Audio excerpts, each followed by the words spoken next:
Assalamualaikum warahmatullahi wabarakatuh. Alhamdulillahirrabbilalamin.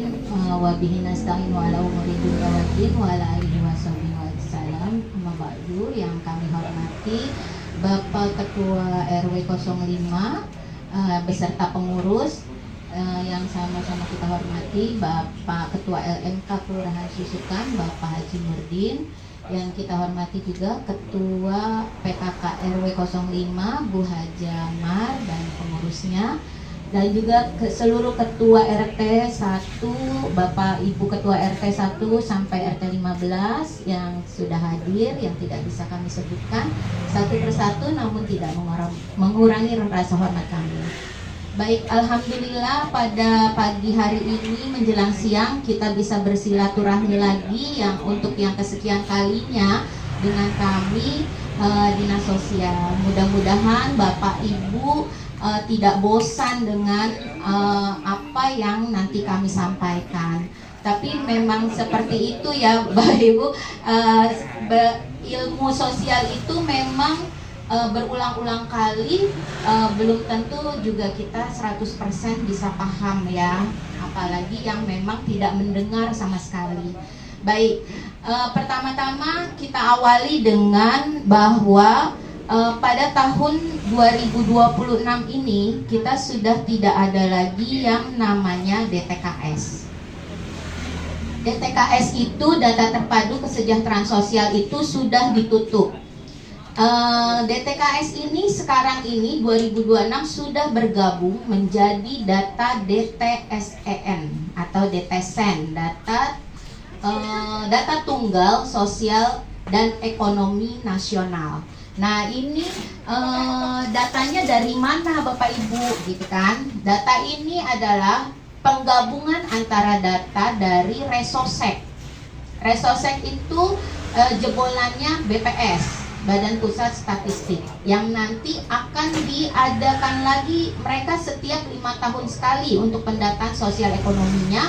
Dan alhamdulillah tahun ini akan ada di bulan Juli sampai Agustus nanti 2026 akan ada Resosek kembali. Itu seluruh warga yang ada di wilayah kita harusnya terdata, harusnya ya, tergantung nanti petugasnya, harus terdata dengan benar dan tertil. Harus didatangi rumah ke rumah, ditanya penghasilannya berapa, ininya berapa, rumahnya milik siapa, masaknya apa, ini semua harus ditanya seperti itu, gitu ya. Yang kedua, datanya dari mana? Dari Carik Jakarta. Seneng nggak seneng, mau nggak mau, memang itu ya tarikan datanya dari Dasawisma. Nah, karena makanya kenapa Dasawisma pendataannya hampir mirip-mirip gitu ya Bapak Ibu ya. Mungkin Bapak Ibu RT ada yang menjadi Dasawisma ya Bu, mungkin ditanya penghasilannya berapa, rumah milik siapa gitu kan, luas tanah berapa, atapnya apa, temboknya apa, lantainya apa, rumah kamar mandinya itu ada water heaternya atau tidak, WC-nya itu jongkok atau WC duduk gitu kan, begitu juga ya. Air minumnya mineral atau memang air minumnya air kemasan atau memang air sumur gitu kan. Nah, itu semua memang masuk dalam perhitungan Bapak Ibu. Makanya kenapa saat pendataan itu memang harus benar-benar ditanyakan. Apalagi soal pekerjaan. Bisa jadi yang tadinya mereka ini karyawan swasta, karena sekarang banyak pemutusan hubungan kerja, mereka tidak bekerja kembali. Tapi di kakaknya masih itu, gitu ya, masih berstatus karyawan swasta. Nah, itu bisa menaikkan desil, gitu ya Bapak Ibu ya. Makanya kadang kami, kalau kami tahu turun ke wilayah bahwa dia masuk pendataan dalam sosial, dia masih data dalam karyawan swasta, disuruh ganti gitu Bapak Ibu. Karena apa? Kami itu tidak bisa memasukkan pekerjaan sesuai dengan kenyataan, tapi padan dukcapil. Kalau yang namanya padan dukcapil ya harus plek-plek sesuai dengan dukcapil. Tapi kalau untuk bantuannya bisa kami loloskan karena kami tahu bahwa ini sudah tidak bekerja gitu kan. Kalau untuk kami Dinas Sosial ada catatan tersendiri. Tapi kalau untuk global yang datanya sudah digabung seperti itu yang tadi saya bilang, nah itu nggak bisa berkutik lagi. Makanya kenapa salah satu yang menentukan desil adalah pekerjaan, gitu kan? Nah, yang untuk yang ketiga itu tarikan datanya dari mana nih DTSen, yaitu dari Dinas Sosial sendiri atau Kementerian Sosial melalui DTKS-nya. Jadi kalau memang yang sudah terdata di DTKS, sudah penetapan DTKS dan dia sudah kelayakannya sudah layak. Nah itu memang masuk ke dalam data kemiskinan, tapi digabung menjadi satu ini. Nah kita nggak tahu karena yang memperikati adalah BPS, Badan Pusat Statistik, sehingga desilnya ini beragam ya Bapak Ibu ya. Nah sekarang kita nggak bisa menyalahkan ini datanya dari mana sih, ininya dari mana sih, kok yang kaya malah jadi dapat beras gitu ya, yang miskin malah tidak dapat gitu. Sekarang solusinya memang benar Bu, yang pemerintah pusat itu yang mendapatkan, kalau kementerian itu desil 1-4 yang diincar lebih dulu nih, desil 1-4 dia programnya APBN itu PKH itu pasti desil 1-4. Kalau Pemprov masih nambah desil 1-5 KJP, KJM, lansia Jakarta, disabilitas Jakarta itu masih pakai desil sampai 5. Sama PBIJK kesehatan itu yang gratis desil 1-5. Jadi Bapak Ibu tidak usah khawatir, walaupun mereka desil 6 kemarin kesehatannya sempat terhenti, tidak masalah. Yang penting lapor ke Puskes untuk dijadikan kesehatan yang provinsi, yang punya Pemda. Jadi apalagi mereka yang memang dalam pengobatan rutin ya Bapak Ibu, yang pengobatan rutin tidak usah khawatir, walaupun desil 6 dan terhenti sementara bisa diaktifkan kembali nanti melalui BPJS Pemda gitu ya. Jadi nggak usah khawatir, sementara kita merubah untuk mengusulkan penurunan desilnya melalui Play Store aplikasi Cek Bansos Kemensos. Itu bagi yang desil 6-10. Karena desil 6-10 artinya apa? Dia tidak prioritas dapat bantuan. Karena sudah dianggap bisa mandiri ya Bapak Ibu, sudah bisa mandiri, sudah bisa membiayai hidupnya sendiri atau keluarganya. Ya, nah itu kalau memang desil 6-10 itu ternyata keluarga ini merasa tidak sesuai nih, aku nih orang saya miskin kok, kenapa desilnya tinggi, nggak usah marah.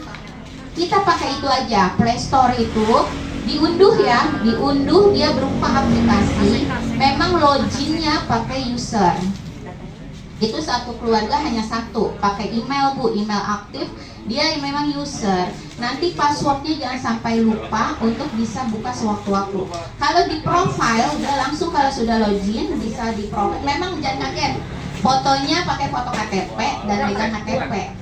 Karena kebanyakan mereka nggak maunya foto KTP, takutnya bohongin gitu ya, kalau ke kantor tuh gitu pasti bilangnya. Enggak, memang itu gitu. Mega foto KTP dulu, terus foto mega KTP. Nah itu untuk menandakan bahwa memang dia keluarga ini gitu ya. Nah itu nanti di profile kelihatan langsung desilnya. Kalau Bapak Ibu 6-10 dan merasa bukan, tapi kalau memang sudah benar, nggak usah menyanggah ya Bapak Ibu ya, kasihan memang warga kita yang memang betul-betul butuh bantuan. Silakan menyanggah, profile klik itu pembaharuan data. Klik aja langsung di bawahnya pembaharuan data. Nanti di sana ada pertanyaan sekitar berapa puluh pertanyaan, yaitu sampai terakhir foto kakak, foto depan rumah dan foto dalam rumah. Di-upload Bapak, terus langsung submit gitu ya. Submit sudah disimpan. Nanti tertulis di sana nomor kakak sedang diusulkan untuk pembaharuan data, tinggal tunggu verifikasi dari petugas. Nah artinya itu tinggal tunggu survei dari petugas Kementerian Sosial gitu ya. Nah saya nggak tahu nantinya apakah menggabung sama kami atau tidak, tapi memang sementara ini petugas Kementerian Sosial nanti yang survei itu Bapak Ibu. Bukan petugas Kementerian Sosial itu bukannya ketua kelompok PKH BPNT yang ada di sini ya. Mereka itu memang anggota, bukannya petugas. petugas PKH BPNT di kelurahan kita namanya Mbak Iris sekarang, bukannya Pak Arif lagi, tapi Mbak Iris. Itu ya Bapak Ibu. Sampai di sini ada yang mau ditanyakan?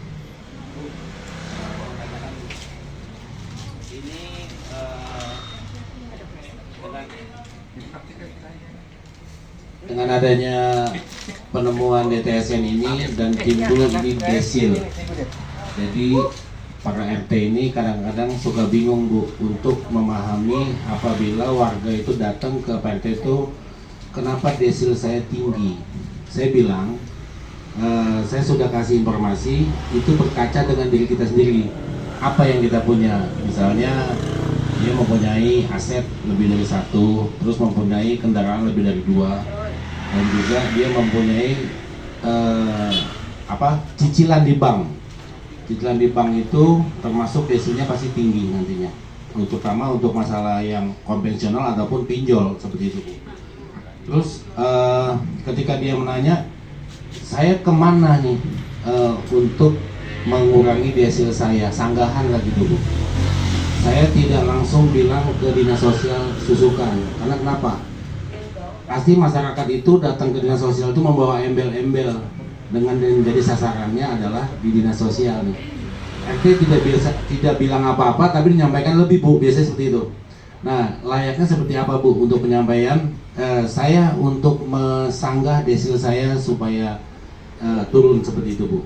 Jadi kita stop sampai di situ dan juga kita bisa kasih penjelasan ke masyarakat. Itu aja Bu.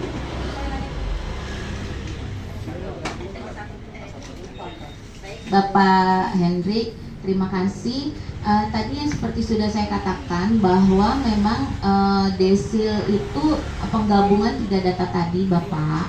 Jadi makanya untuk yang kedepannya dimohon untuk teman-teman Dawis maupun nanti yang menjadi petugas resosek, pastikan izin ya. Petugas resosek itu biasanya teman-teman Dawis juga Bapak, yang saya tahu ya, teman-teman Dawis juga yang diputar tugasnya, misalnya dia Dawis RT 9 RW 5 tetapi tidak tugas di sini, mungkin di RW 4 atau di RW 3 gitu dan seterusnya. Itu sebenarnya mereka teman-teman Dawis sebenarnya udah enak nih Pak nih, basicnya sudah ada ya teman-teman Dawis. Cuman saya nggak tahu pemahamannya itu mereka menguasai atau tidak gitu kan. Karena saya dulu pernah Pak jadi BPS juga dan petugas resosek juga, karena kita belajar sama BPS aja. Ada nggak yang resosek?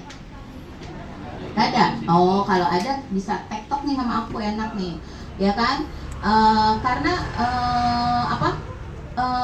di BPS itu Pak, soal rumah aja ya, pembahasannya itu luar biasa mendetail ya.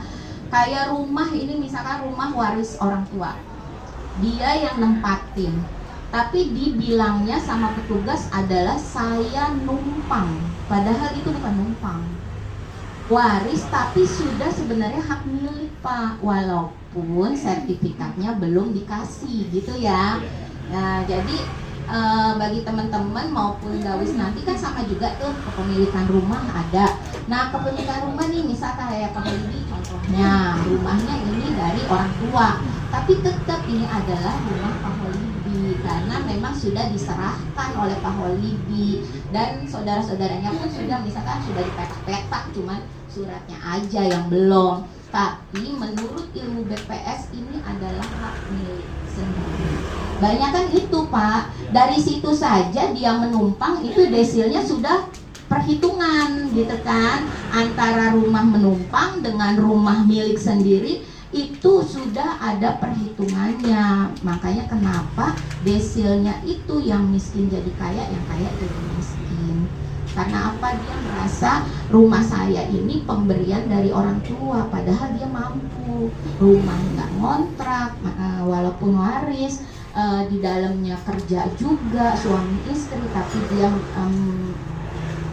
menginfokan ke para petugasnya, iya dibilang tidak bekerja ataupun bekerja tapi di bawah UMP gitu kan.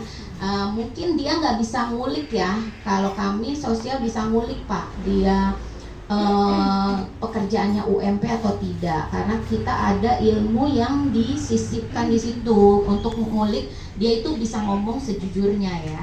Kalau misalkan bohong, kerja di mana, sebagai apa, itu kita udah punya ancar-ancar nih. Kalau dia kerja di PT ini, nggak mungkin dia di bawah UMP. Kawan ya, mungkin standar UMP kita kan 5,7 untuk DKI Jakarta sekarang, kayak gitu. Nah, kayak gitu Pak.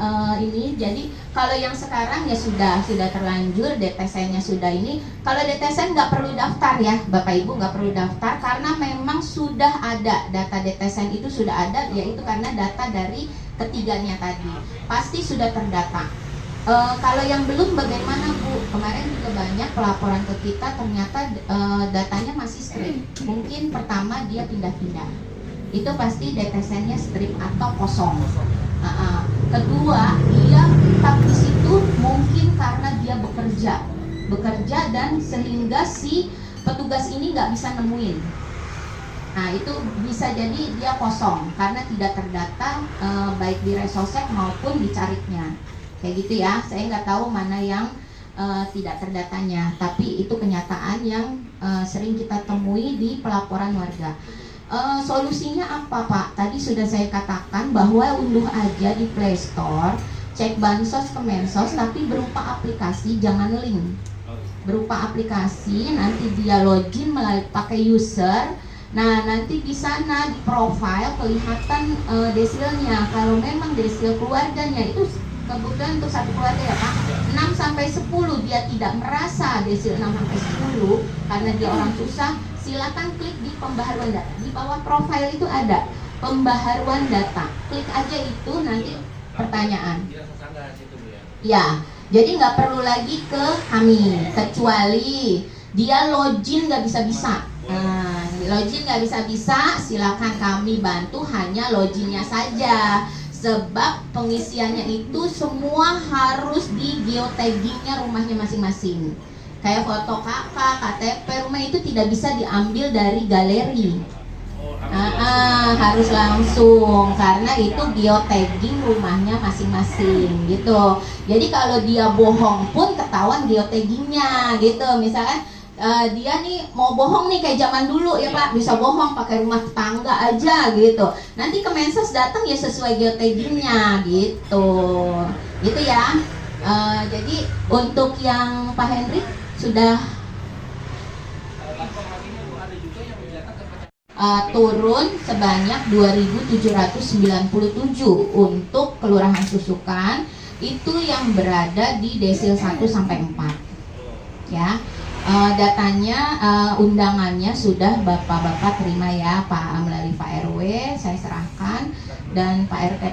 Tapi sayangnya setelah kita distribusi Bapak Ibu, banyak yang tidak tinggal di sini diberikan oleh Bapak Ibu RT. Tapi berhubung kakak-kakak PP-nya masih kita, masih DKI dan Susukan RW 5, makanya jatuh undangannya ada di tempat sesuai KKTP Pak. Nah kita ini yang sebagai pemangku wilayah yang harus bisa mensortir. Kalau itu walaupun ada anaknya di situ, dia tidak tinggal di situ, nggak usah Pak.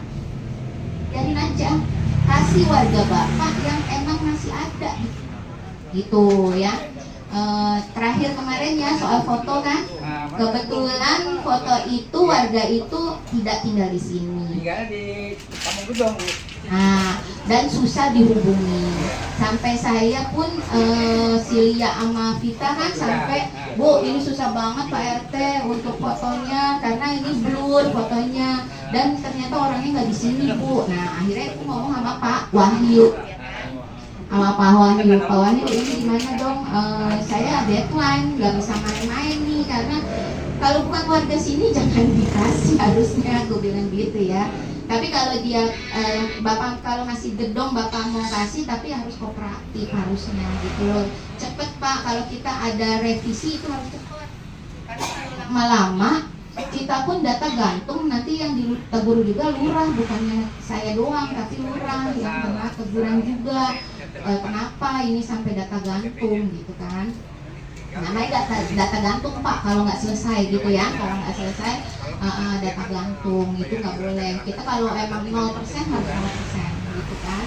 Nah itu catatan, dan itu bukan hanya di RT 4, mungkin ada, cuman saya pun nggak nanya detailnya RT RW berapa lagi, yang penting RW 5 ada, di RW 4 pun ada. Saya nggak nutupin, di RW 1 sudah, aku bilang juga sama Pak RW, RW 6 juga saya sudah. Itu kasusnya sama.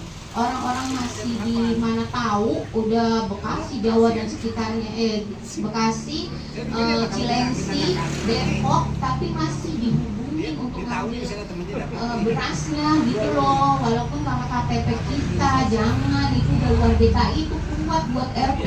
Kalau dia protes kuat Pak, jangan takut gitu.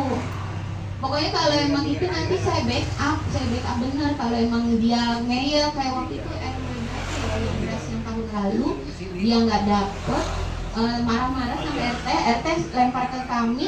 Saya jawab, ibu sebenarnya tinggal di mana? Taunya enggak, di Jakarta Bu. Beneran tinggal di Jakarta, saya bilang gitu ya. Pas saya cecer terus, ternyata dia tinggalnya di dekat tol Cibinong. Ya kan itu udah masuk, iya, Jawa Barat kan, Bogor. Aku bilang gitu, ya pantas ibu nggak dapat fasilitas kita. Saya bukan nyalain RT-nya lagi, saya deketnya pindah, kakak mendingan. Percuma ibu ada di sini, kakak KTP-nya doang, tapi nggak akan dapat bantuan. Sekarang nggak bisa, ibu harus ada ibunya juga di situ, baru dapat DKI, baru jadi anak DKI aku gitu. Nah kayak gitu ya Bapak Ibu, siapa tahu ada lagi beras nanti, memang desilnya lihat nanti kebijakan lagi, pemerintah pusatnya mau kebijakan seperti apa, kita ikutin aja. Tapi ya itu yang jelas, jika dia sudah tidak tinggal di kita lagi, ada baiknya sudah nggak usah aja. Kalau Bapak Ibu ragu, boleh koordinasi ke kami, gimana nih Bu, ini dari gitu ya, nanti kita bisa memang boleh atau tidak gitu ya. Tapi yang jelas kalau dia sudah jual, masih banyak warga kita yang susah ya, bisa sebagai pengganti. Dan catatan lagi, pengganti kita itu biasanya dibedain Bu harinya ya, sama yang pekerjaan biasa. Ya, pengganti itu biasanya di hari terakhir saya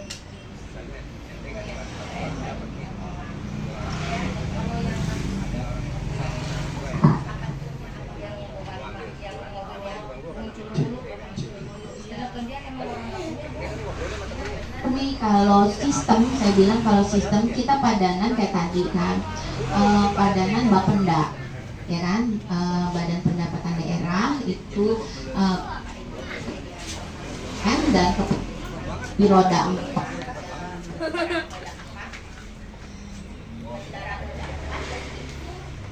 nggak bisa kita melawan sistem. H5 sudah blokir,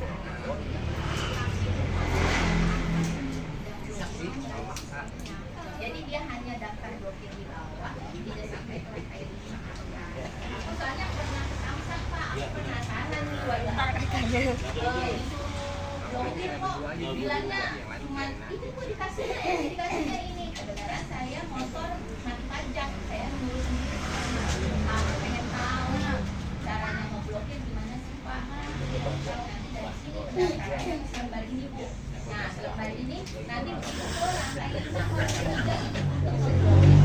Iya betul. Nah karena kenapa juru bayar saya pun itu kan memang saya ngerekrut orang RPTRA juga.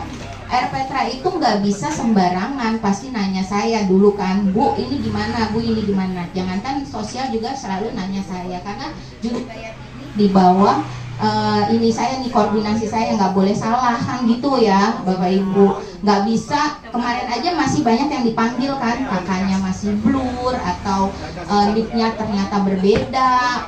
Ada RT yang memang ngasih nicknya berbeda, nama sama tapi ternyata nicknya berbeda gitu. Akhirnya kita panggil foto ulang gitu kan. Atau data lama? Tidak Ibu, itu memang data baru. Jadi gini Bu, data DTSN itu walaupun dia di mana-mana tetap terdata, karena kan DTSN itu sudah pasti terdata ya. Berhubung dia itu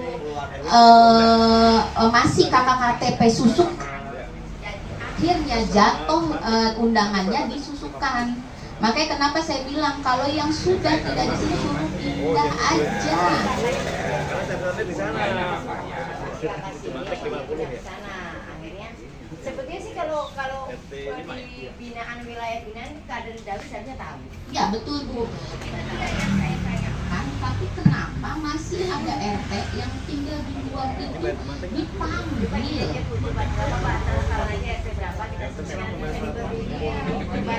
Oke ya. Aku sebut mohon maaf izin Bapak ya. Banyak. Kasus seperti itu lebih bagus kita balikan saja, nggak usah ada pengganti. Ya. Itu lebih bagus. Bagus. Saya dulu Pak. Nah,